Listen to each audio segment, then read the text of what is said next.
నమస్తే సార్. రానున్న 3 నెలల్లో మనకి ఏపీ ఎలక్షన్ జరగబోతా ఉన్నాయి. ఏ ప్రభుత్వం వస్తుందని మీరు అనుకుంటున్నారు? పవన్ కళ్యాణ్ చంద్రబాబు వస్తుంది అనుకుంటున్నా. ఏంటంటే అంతా చంద్రబాబు బాధ్యత గలవాడు. చంద్రబాబు పవన్కేమో తెలుసో తెలియదో తెలియదు. చంద్రబాబు బాధ్యత గలవాడు. రాష్ట్రాన్ని బాగు చేయాలనే చూస్తాడు, డెవలప్మెంట్ చేయాలని చూస్తాడు. ఇంకా అంతే తెలిసి నాకు ఏం తెలియదు. చంద్రబాబు మాత్రం అది డెవలప్ గురించే చూస్తాడు. సంవత్సరానికి 3 సిలిండర్లు ఉచితంగా ఇస్తా అంటున్నారు. ఆడవాళ్ళకి అవన్నీ నాకు తెలియదండి.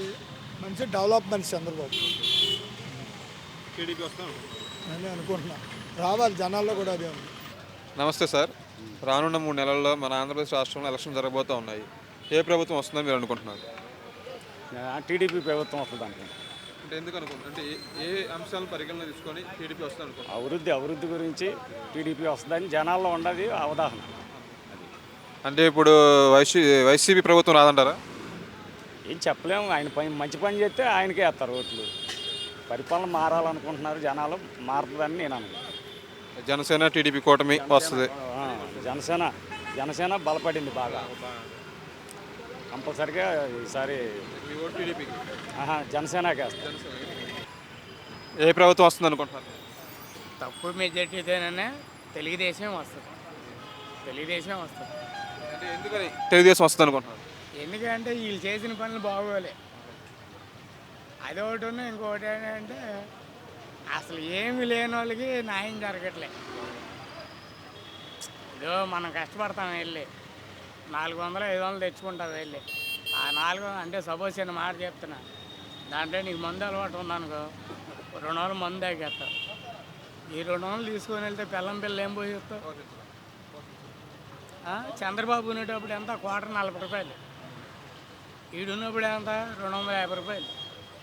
40 రూపాయలకి 250 రూపాయలకి ఎంత తేడా ఉంది? అప్పుడు 400 సంపాదిస్తే 100 రూపాయలు పోయినసారి 300 ఇంటికి తీసుకెళ్ళేవాళ్ళు. ఈడేంటే ఈ లైసెన్సులు ఇచ్చాడు కదా, డబ్బు ఎక్కువ గుంజిస్తాడు వాళ్ళ దగ్గర. డబ్బు ఎక్కువ గుంజేయడం వల్ల మరి వాళ్ళ రేట్ ఎక్కువ అమ్ముకుంటున్నారు. ఆరోగ్యం తేడా మందు మంచిది కాదు. పిల్ల ఆదినారాయణ గారని తెలిసే ఉంటుంది నీకు. పూల మార్కెట్లో పెద్ద హోల్సేల్ కొట్టు ఒకటి ఉంది, ఎక్కడ కూడా కొట్టు ఉంది. అక్కడ జగ్గంపూడిలో పొలాలు ఉన్నాయి. డబ్బులు సంపాదించాడు. ఆడ 600 రూపాయలు 800 రూపాయలు క్వార్టర్ తాగుతున్నాడు. నేనేమో 200 రూపాయలు క్వార్టర్ తాగలేకపోతున్నా. అది పరిస్థితి. ఫైనల్గా టీడీపీ ప్రభుత్వం వస్తుంది అనుకుంటున్నారు మీరు? టీడీపీ వస్తుంది, దాంట్లో డోకా లేదు. నమస్తే సార్. రానున్న 3 నెలల్లో ఏపీలో ఎలక్షన్స్ రాబోతా ఉన్నాయి. ఏ ప్రభుత్వం వస్తుంది అనుకుంటున్నారు? ఏమండి, ఖచ్చితానికి అయితే చంద్రబాబు నాయుడు బహుళాడుతున్నాడు. ఆయన మాట ఎవరు నమ్మరు. దానితో ఏంటంటే చంద్రబాబు నాయుడు జగన్ ఇచ్చే పథకాలు ఇప్పుడు పథకాలు ఇస్తున్నాడు. ఎవరు ఓటు వేస్తారు? ఆడికి వేస్తారు ఓటేది. కాకపోతే తేడా 4-5 ఓట్లలో తేడాలో ఆయన వస్తాడు. అది రానున్న 3 నెలల్లో ఏపీలో ఎలక్షన్స్ రాబోతా ఉన్నాయి. ఏ ప్రభుత్వం వస్తుంది అనుకుంటున్నారు? తెలుగుదేశం వస్తుంది అనుకుంటున్నాం. ఎందుకని తెలుగుదేశం వస్తుంది అనుకుంటున్నాం ఈయన చేస్తున్నారు కదా. ఎవరు తీసుకుంటున్నారా? ఏం చేసుకుంటే అందరూ చేస్తారు. మాకు ఇష్టమైంది అది. మహిళలకు ఉచిత బస్సు అన్నారు. ప్రతి సంవత్సరం 3 గ్యాసులు ఉచితం అన్నారు. పథకాల వలన అభివృద్ధి జరుగుతుందని మీరు టీడీపీ వస్తుంది అనుకుంటున్నారు? టైంకి ఎవరు వస్తారో తెలియదు.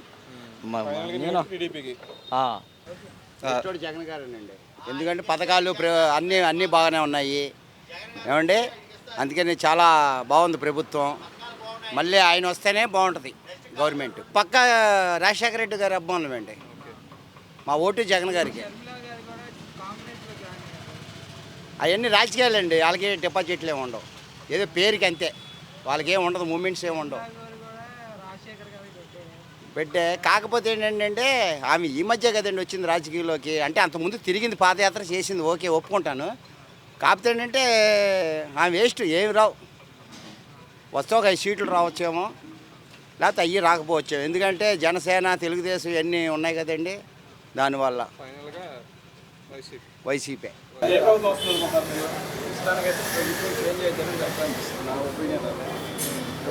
పోయినసారి అయితే గతంలో నేనైతే వైసీపీకి వేసాను. అభివృద్ధి అనేది ఏం లేదు కాబట్టి నేనైతే చేంజ్ అవ్వాలి అని అనుకుంటున్నాను. ఏ ప్రభుత్వం అనుకుంటున్నాను? ఏ ప్రభుత్వం అనేది ఏం లేదు. ఇంక ఆప్షన్ ఎవరున్నారు వాళ్ళే. అది ఎవరు ఇంకా వేరే ఆప్షన్ లేదు కాబట్టి. వైసీపీ పథకాలు రాలేదా? పథకాలంటే 100 రేషన్ కార్డులే పీకేశారు. అభివృద్ధి అనేది జరగలేదు. జరగలేదు. అభివృద్ధి డబ్బులు పంచడం తప్పితే ఎక్కడ అభివృద్ధి అనేది లేదు. జాబులు లేవు, రోడ్లు లేవు. మేము ఆటో తాగుతాం, రోడ్లు ఎక్కడ కానీ ఏది సరిగా లేదు. టీడీపీ వస్తే అభివృద్ధి జరుగుతుంది అనుకుంటున్నారు. వస్తే అభివృద్ధి జరిగిద్దని నేను అనుకోవట్లేదు, కానీ ఏమో ఈ ప్రభుత్వం అయితే వద్దు అనుకుంటున్నారు.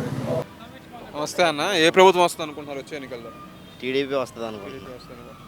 అంటే ప్రస్తుతం ఉన్న ప్రభుత్వం సరిగ్గా చేయలేదంటారా? ఎందుకులే ఆయన గురించి మాట్లాడుకొని ఇవన్నీ ఆయన తిట్టుకోవడం అవసరం ఉంది. నెక్స్ట్ అయితే నెక్స్ట్ టీడీపీ జనసేన రావాలని కోరుకుంటున్నాం మేమైతే. అభివృద్ధి జరగలేదంటారు ఇప్పుడు ప్రస్తుతం? ఏం అభివృద్ధి ఉందన్న? ఆటోలకు 10,000 వేసేస్తుంటే అదే అభివృద్ధి అనుకుంటున్నాడు, కానీ అది కరెక్ట్ కాదు కదా. అభివృద్ధి అంటే ఏం చేశాడు? అమరావతి రాజధానిని దాన్ని చండాలం చేసి పారేశారు. ఇంకా అలాంటప్పుడు ఇంకా ఆయన వచ్చి ఏం చేస్తాడు? ఇంకా అది టీడీపీ ప్రభుత్వం వస్తుంది అనుకుంటున్నారు. టీడీపీ రావాలని కోరుకుంటున్నాం మేము. నమస్తే బాబాయ్, ఇప్పుడు వచ్చే ఎన్నికల్లో ఏ ప్రభుత్వం వస్తే బాగుంటుంది అనుకుంటున్నారు? ఏ ప్రభుత్వం వస్తుంది అనుకుంటున్నారు? మ్యాక్సిమం తెలుగుదేశం వస్తుంది అనుకుంటున్నాను. ప్రస్తుతం ఉన్న ప్రభుత్వం సరిగా మీకు అందించట్లేదా? కాకపోతే డెవలప్మెంట్ లేదు. పిల్లలకి నిరుద్యోగం వ్యవస్థ బాగా ఇబ్బంది పడుతుంది. మన ఊరు వదిలి వేరే పక్క రాష్ట్రాలు వెళ్ళిపోవాల్సి వస్తుంది. చాలా ప్రాబ్లంగా ఉంది పిల్లల గురించి. చదువుకున్న పిల్లలందరూ ఏమీ పని లేక తోలితో ఆటో తోలాలి, లేదా సిమెంట్ పనికి వెళ్ళాలి. రేపు వచ్చే ప్రభుత్వం కూడా ప్రకటించిన పథకాలు కూడా శుద్ధ వేస్ట్. ఏది ఫ్రీ బస్ అన్నది 18 సంవత్సరాలు నిన్న వాళ్ళకి మహిళలకు ఇవ్వాలి, దాన్ని నిరుద్యోగులకి జీత అనేది, గ్యాస్ సిలిండర్లు, ఇవన్నీ అన్నీ మబ్బు పెట్టడానికి. ఆ తర్వాత దాని బదులు దానికి 3 రెట్లు లాగేస్తారు. వచ్చే ఎన్నికల్లో జగన్ గారే రావచ్చండి. జగన్మోహన్ రెడ్డి గారే రావాలి. ఎందుకంటే ఆయనకి ఏంటంటే ఆయన చేసింది ఏంటంటే సంక్షేమ కార్యక్రమాలు బాగా చేశారు. అది ప్రజల్లోకి బాగా వెళ్ళిపోయారు. అంటే బీద బలహీన పేదలు వాళ్ళ దీని మీద ఆయన బాగా అభివృద్ధి కార్యక్రమాలు, సంక్షేమ కార్యక్రమాలు చేయటం వలన సో జనాలు మొత్తం కూడాను చాలామంది ఆయన వైపే ఉన్నారు. మరి మీ నియోజకవర్గానికి ఎవరు ఎమ్మెల్యేగా వస్తే బాగుంటుంది అనుకుంటున్నారు? ఎవరు వస్తారు అనుకుంటున్నారు? వచ్చేది గంజి చిరంజీవి గారేనండి. ఆయనే వస్తారు, 100% ఆయనే రావచ్చు అండి. ఎన్నికల్లో ఏ ప్రభుత్వం వస్తుంది అనుకుంటున్నారు? జగన్. అంటే మీకు ఇప్పుడు వచ్చే అభివృద్ధి పథకాలు అవన్నీ సంక్షేమ పథకాలు అన్నీ బాగున్నాయి అంటారా? బాగున్నాయంటే అలా ముందుకెళ్ళిపోవడమే, కానీ ఆడే వస్తారు కానీ సీట్లు ఎన్నరావు. మరి షర్మిలా గారు కూడా నేను కూడా కాంగ్రెస్ పార్టీని పోటీ చేస్తున్నా అన్నారు కదా, మరి జగన్ గారికి ఓట్ల చీలే అవకాశం ఉందా?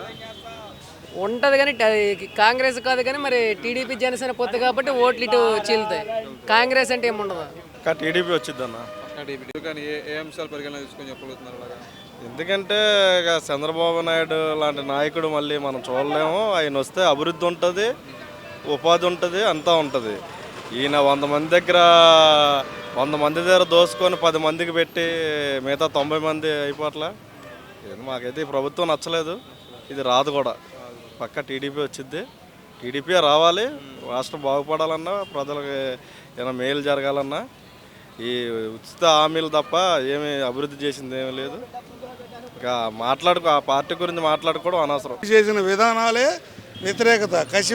ప్రతి కుటుంబానికి జగన్మోహన్ రెడ్డి ఎఫెక్ట్ ఇచ్చాడు. ఉపాధి లేదు, అన్ని రేట్లు, ఉద్యోగాలు లేవు. మరి అన్ని రేట్లు పెరిగిపోయినాయి. మద్య నిషేధం చేస్తానన్నాడు, చేయలే. చంద్రబాబు కట్టిన ఇల్లు తప్ప ఈయన వచ్చి నాకు కట్టిన ఏముంది? ఇప్పుడు ఇందిరాగాంధీ గారు ఉన్నప్పుడు 5 సెంట్లు 3 సెంట్లు ఇచ్చారు. రామారావు గారు అదే ఇచ్చారు. తర్వాత చంద్రబాబు గారు వైఎస్ అదే చేశాడు. సెంటున్నర భూమిలో ఎవడంటే బాత్రూమ్ ఉంటారా? సెంటున్నరలో ఉంటారా? నువ్వు ఉండు జగన్మోహన్ రెడ్డిని, ఉంటారు ఎవరన్నా? ఎక్కడి నుంచి ఆడకొచ్చిన 5 సెంట్లు 3 సెంట్ల నుంచి సెంటున్నరలు ఇల్లు ఏంటిది? అవి బడ్డీ కొట్లు పెట్టుకుంటే పనికి వస్తాయి తప్ప ఇల్లు నివాసం చేయడానికి పనికిరాదు. అందుకని ఈయన పరిపాలన బాగాలేదు. ఒక్క రోడ్డు వేసిన పాపం లేదు. ఈ రాష్ట్రంలో ఒక కంపెనీ తెచ్చిన పాపం లేదు. అందుకని ఏ విధంగా ఆయన నమ్ముతారు జనం? చెప్పండి.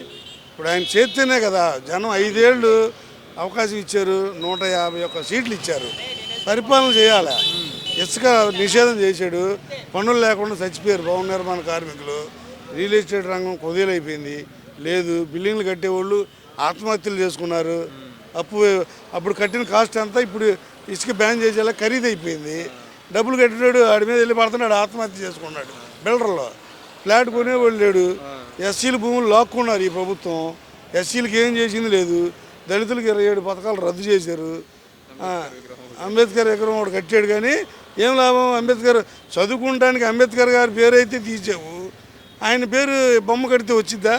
వాళ్ళందరూ 27 పథకాలు దళితులు రద్దు చేసి దళితుల మీద దాడులు, హత్యలు, మహిళల మీద మానభంగాలు, రోజు లెక్కలేనన్ని దళితులే టార్గెట్ పెట్టి చేస్తే ప్రజలు పిచ్చోళ్ళు కాదు, చూస్తా ఊరుకోరు. నేను ఏదైతే నువ్వు బటన్ నొక్కి గది రోజు బటన్ అంటున్నావు, అదే బటన్ నొక్కి నేను ఇంటికి పంపించడానికి ప్రజలు సిద్ధంగా ఉన్నారు. తెలుగుదేశం పరిపాలనలో చూసుకుంటే చంద్రబాబు నాయుడు గారు బెస్ట్.